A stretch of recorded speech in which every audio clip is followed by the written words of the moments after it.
Yo Billy Zoners, balik lagi sama gue di Billy Zone, channel paling asik buat ngupas tuntas alur cerita anime dan light novel favorit kalian.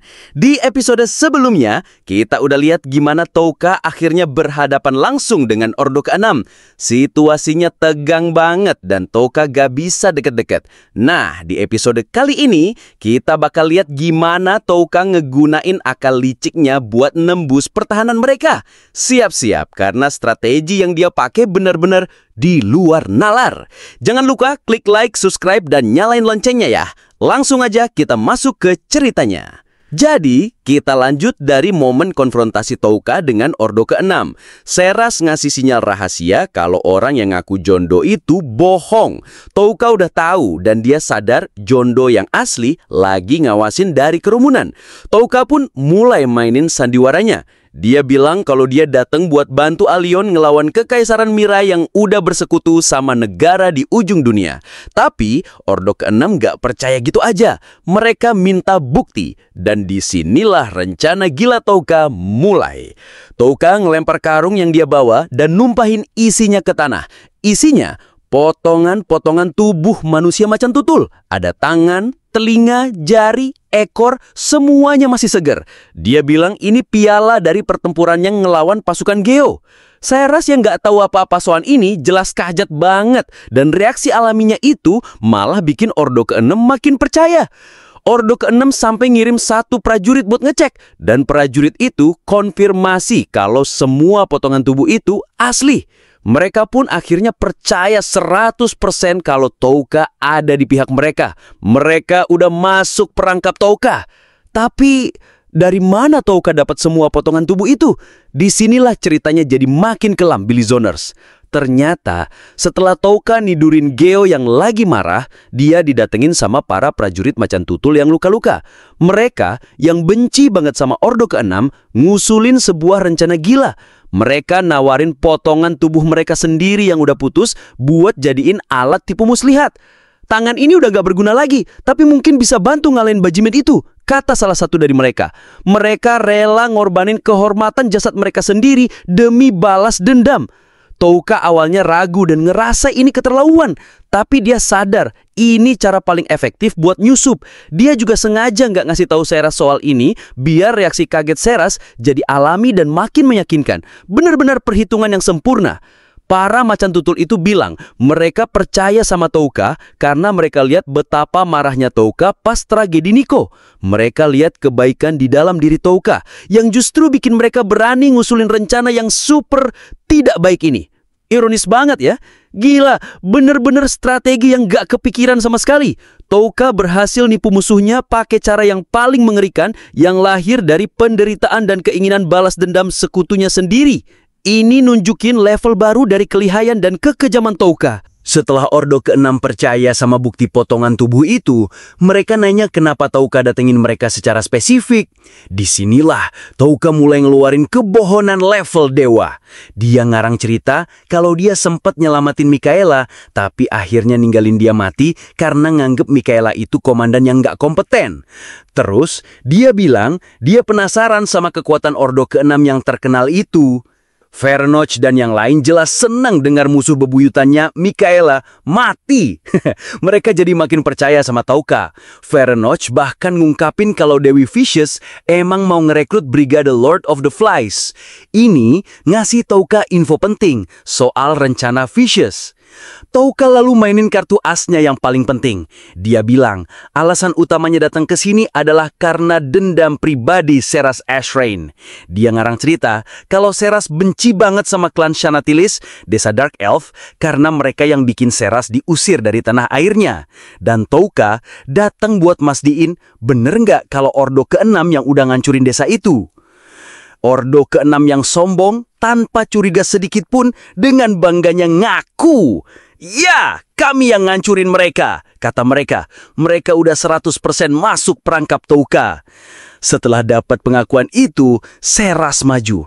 Dia berlutut, pura-pura nangis terharu dan bilang makasih banyak karena udah balesin dendamnya Seras.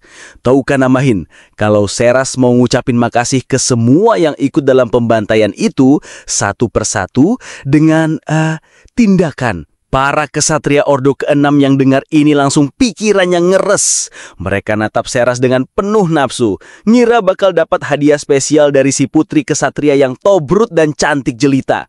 Mereka semua lengah. Tapi Touka merhatiin satu orang yang gak nunjukin reaksi apa-apa. John Doe yang asli. Dia tahu kalau itu targetnya. Dan inilah puncak dari rencananya. Dengan senyum manis dan tatapan menggoda, dia berhasil bikin semua kesatria itu terpaku, nungguin hadiah dari dia. Pas Veranoch mau teriak, semuanya udah terlambat. "Paralyze!" teriak Touka dalam hati. Dan dalam sekejap, semua kesatria Ordo ke-6 yang ada di jangkauannya langsung lumpuh total. Mereka cuma bisa melotot, gak bisa gerak pas Seras nyelesain kalimatnya. "Terima kasih semuanya, dari lubuk hatiku yang paling dalam. Jebakan yang sempurna." Ternyata, Bilizoners, rencana umpan kecantikan ini idenya Seras sendiri. Dia yang saking marahnya sama Ordo ke-6, rela ngegunain pesonanya sebagai senjata buat ngejebak mereka. Keren banget! Gila, bener-bener strategi yang gak ada obatnya. Touka dan Seras bener-bener duo maut. Mereka ngegunain kombinasi kebohongan, manipulasi psikologis, dan pesona buat ngejebak musuh paling berbahaya yang pernah mereka hadapin. Ordo ke-6 yang terkenal kuat dan cerdas akhirnya jatuh karena kelemahan mereka sendiri. Mereka udah dapat pengakuan atas kejahatan mereka, dan sekarang mereka cuma jadi target empuk yang nggak bisa gerak. Touka bahkan nambahin skill racun biar mereka makin menderita. Touka ngerasa udah menang, semua musuh udah masuk perangkap. Dia ngirim sinyal kemenangan ke sekutunya. Tapi Touka ngerasa ada yang aneh, firasatnya nggak enak. Dia mikir, kok Veranokin si wakil kapten bisa reaksi lebih cepat daripada kaptennya sendiri? Kalau John Doe yang asli ada di sana, harusnya dia yang paling waspada kan? Kecurigaan Touka mulai muncul. Jangan-jangan John Doe yang asli nggak ada di antara mereka? Dan firasat buruknya jadi kenyataan. Tiba-tiba, tanpa ada suara, tanpa ada jejak, tanpa bisa dideteksi sama Piggy Maru sekalipun, sesosok pria muncul cuma 5 meter di belakang Touka. Touka yang kaget langsung coba pakai skillnya, tapi orang ini geraknya super cepat. Dalam sepersekian detik, orang itu udah mau nyerang Touka. Tapi, dentang! Seras, dengan refleks dewa dan kekuatan armor rohnya, berhasil nangkis serangan itu, dan begitu pedang mereka beradu, pria itu langsung ngilang lagi, lenyap tanpa jejak. Gila, serem banget. Touka langsung nembakin skillnya ke segala arah, tapi percuma, pria itu udah nggak ada. Mereka berdua sadar, orang itu pastilah John Doe yang asli, dan kemampuannya benar-benar di luar nalar. Dia bisa menghapus kehadirannya secara total, bikin dia jadi hantu yang gak bisa dilihat, didengar, atau dirasain. Nah, sambil kita ambil napas sebentar, Mimin mau ngucapin terima kasih dari lubuk hati yang paling dalam. Apresiasi tertinggi buat para Bilizoners MVP yang udah jadi anggota premium dan ngedukung channel ini lebih dari sekedar nonton. Shout out sebesar-besarnya untuk IQ Master, Faisal Routlet, Safi ID, Wawan Gunawan, Reza Zer, Kila Kili, Alfi Fadila Alfidru, Human Flat, Wasdani Arfan, Mera Kids Channel, Prema, Syamidun, Elwin Makassar, dan Puspita Resi. Kalian luar biasa. Jujur, dukungan kalian benar-benar jadi bahan bakar utama yang bikin Mimin makin semangat buat ngonten setiap hari. Nah, pasti banyak yang nanya, Min, apa sih untungnya jadi anggota premium? Jawabannya simple guys. Jadi yang pertama tahu, kalian bakal dapat akses awal ke semua video pembahasan Hazurewaku terbaru. Nggak perlu lagi nunggu seminggu penuh buat tahu kelanjutan nasib Touka dan yang lainnya. Kalian bisa langsung nonton episode selanjutnya begitu Mimin selesai edit. Gimana caranya? Gampang banget. Langsung aja klik tombol gabung atau join yang ada di bawah video ini. Cuma dengan 4 ribuan aja. Serius, lebih murah dari segelas kopi saset. Kalian udah bisa nikmatin semua episode lebih cepat dan jadi bagian super penting dari perjalanan Bilizon ke depannya. Eits, buat kalian yang belum gabung, jangan khawatir. Mimin tetap sayang sama kalian semua kok. Kalian tetap bisa nonton semua video pembahasan ini kok. Cuma rilisnya 1 minggu setelah para anggota premium. Jadi, semua pasti kebagian cerita. Yang beda cuma kecepatannya aja. Yang langganan dapat jalur VIP, yang gratis tetap bisa nikmatin di jalur reguler. Oke, udah cukup basa-basinya. Kita lanjutin ceritanya. Touka langsung nganalisis situasinya. Dia nebak kalau kemampuan Jondo ini mungkin punya kelemahan. Kemampuannya non-aktif pas dia mau nyerang dari jarak dekat. Tapi masalahnya Jondo bisa langsung ngilang lagi setelah nyerang. Ini benar-benar musuh yang sempurna buat ngelawan skill debuff Touka yang butuh target. Dalam kondisi kritis ini, otak jenius Touka langsung kerja. Dia nemuin satu-satunya cara buat bertahan. Dia bakal ngegunain para kesatria Ordo ke-6 yang lagi lumpuh itu sebagai tembok penghalang. Dengan adanya mereka, Jondo nggak bisa bebas nyerang dari segala arah. Pertarungan ini udah berubah jadi permainan petak umpet yang super mematikan. Gila! Bener-bener plot twist yang luar biasa. Kemenangan Touka ternyata cuma jebakan di dalam jebakan. Dia berhasil ngalahin pasukannya, tapi sekarang dia harus ngadepin pemimpinnya yang kemampuannya benar-benar jadi tandingan sempurna buat skill debuff Touka. Ini juga nunjukin betapa pentingnya peran Seras. Tanpa dia, Touka udah pasti tewas di serangan pertama. Seras benar-benar jadi perisai terkuat buat Touka di pertarungan ini. Jadi, kita lanjut dari momen di mana Touka sadar kalau Jondo yang asli lagi ngintai dia. Buat ngelindungin diri dan dapat waktu buat mikir, Touka langsung aktifin skill Slow. Ini bikin area di sekitar dia jadi kayak dunia lambat buat musuh. Sementara, dia dan Seras bisa gerak normal. Strategi bertahan yang cerdas. Sekarang, kita pindah ke sudut pandang Jondo. Ternyata, dia sama sekali nggak peduli sama anak buahnya yang lagi sekarat. Dia malah seneng karena itu bisa mancing Touka buat ngeluarin kekuatannya. Dia juga sadar kalau Touka itu penipu ulung. Soalnya, instingnya nggak ngerasain kebohongan sama sekali. Menurut Jondo, Touka ini spesial dan nggak normal. Tapi, ada satu hal aneh yang dirasain Jondo. Pas ngeliat Touka, dia ngerasa kayak lagi ngeliat cermin. Dia ngerasa Touka itu mirip banget sama dirinya sendiri. Dan perasaan ini bikin dia mual dan jijik setengah mati. Dia ngerasa nggak bisa ngebiarin ada orang lain yang semirip dia di dunia ini. Jadi, niatnya buat ngebunuh Touka sekarang udah bukan lagi cuma misi, tapi udah jadi dorongan pribadi yang super kuat. Balik lagi ke Touka. Jondo mulai ngetes pertahanan Touka. Dia muncul di tepi jangkauan skill Slow, terus ngilang lagi. Terus, dia mulai ngelemparin pedang dari jauh.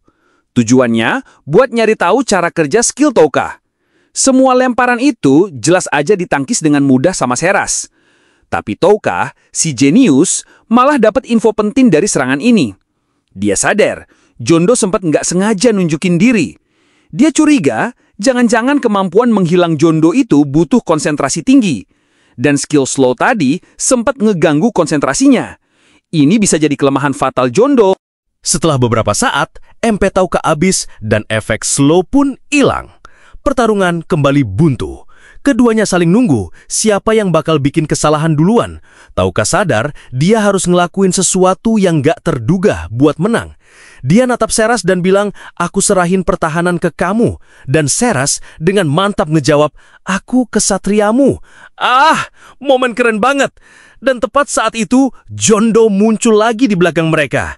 Gila, pertarungan ini bener-bener adu pinter ya. Touka pakai pertahanan buat nganalisis, sementara Jondo pakai serangan buat nyari info. Dua-duanya sama-sama cerdas. Kita juga jadi tahu kelemahan psikologis Jondo.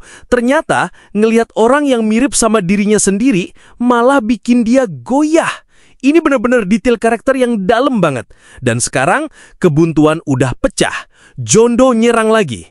Touka yang udah dapat sedikit gambaran soal kelemahan musuhnya, kayaknya udah nyiapin serangan balasan yang gak terduga. Jondo tiba-tiba muncul di belakang Touka dan Seras. Pertarungan pun dimulai. Jondo terus-terusan nyerang dengan kecepatan gila, muncul dan ngilang kayak hantu. Touka coba pakai skill Dark, tapi tetap aja kalah cepat.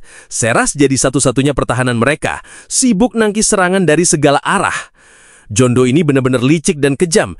Dia bahkan sempat nginjek kepala anak buahnya sendiri yang lagi lumpuh, cuma buat ngipratin darah ke mata Seras. Gila. Tapi Seras nggak panik. Dia langsung nurunin pelindung matanya dan lanjut berantem ngandelin indera lainnya. Keren banget. Di tengah semua kekacauan itu, kita pindah ke sudut pandang Jondo. Dia sadar kalau Tauka itu musuh yang berbahaya. Tapi, dia juga nemuin satu hal. Pigimaru, si slime imut itu, ternyata ngeluarin suara squee setiap kali Jondo nyerang. Jondo langsung sadar, ini sistem sinyal. Tahukah, pakai Pigimaru buat ngasih tahu Seras dari mana serangan datang. Tapi apakah Jondo panik? Enggak, dia malah manfaatin ini. Dia sengaja nahan kecepatan penuhnya. Semua serangan yang dia lakuin dari tadi itu cuma pemanasan. Dia nipu Tauka dan Seras biar mereka ngira itulah batas kecepatannya. Rencananya, biarin mereka terlena sama sistem sinyal itu, terus di akhir dia bakal nyerang pakai kecepatan maksimal yang gak bakal bisa mereka antisipasi. Balik lagi ke Tauka, dia juga sadar kalau ada yang aneh. Setelah beberapa kali serangan, dia akhirnya nemuin pola dan kelemahan dalam serangan Jondo. Dan sekarang, saatnya buat serangan balasan. Tauka ngambil posisi bertarung. Dia natap Seras dan nanya satu pertanyaan yang super serius. Seras, apa kamu bersedia ngorbanin nyawamu buat aku? Dan Seras, tanpa ragu sedikit pun, ngejawab, ya, tentu saja. Ini pertanda kalau Tauka bakal ngelakuin sesuatu yang super beresiko. Jondo yang lihat ini dari jauh ngerasa udah menang. Dia yakin jebakannya bakal berhasil. Dia siap buat ngeluarin kecepatan penuhnya. Sementara Tauka juga udah siap sama rencana gilanya. Dua jebakan udah disiapin. Tinggal nunggu siapa yang bakal kena duluan. Gila. Ini benar-benar pertarungan catur tingkah tinggi. Dua-duanya sama-sama pinter, sama-sama licik. Tauka punya strategi sinyal, sementara Jondo punya jebakan kecepatan. Siapa yang bakal menang? Apa rencana akhir Tauka yang sampai harus nanyain nyawa Seras? Dan apakah mereka bisa selamat dari serangan kecepatan penuh Jondo yang belum pernah mereka lihat sebelumnya? Ini benar-benar klimaks dari pertarungan mereka. Dua manipulator ulung saling adu strategi buat ngancurin satu sama lain. Pertarungan ini bakal nentuin segaranya. Tulis semua prediksi kalian di bawah. Jebakan siapa yang menurut kalian bakal berhasil?